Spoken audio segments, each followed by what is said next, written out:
সমুদ্রে গা ধোবো বলে আসলাম, এখন প্রবল জোয়ার, এখন নামতে মানা করছে। এই যে মাইকিং করে বেড়াচ্ছে, তাই এখন কেউ নামবে না।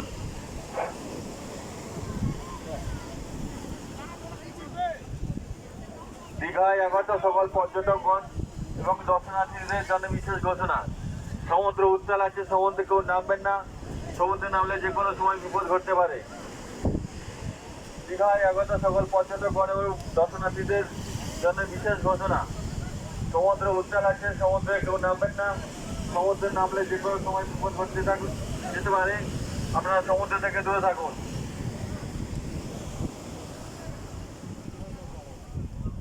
তাই যারা গা ধোবো বলে এসছে তারা এখন কেউ নামতে পারবে না, এটাই ঘোষণা করলো।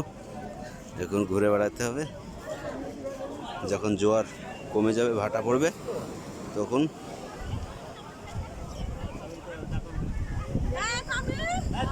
নামবো।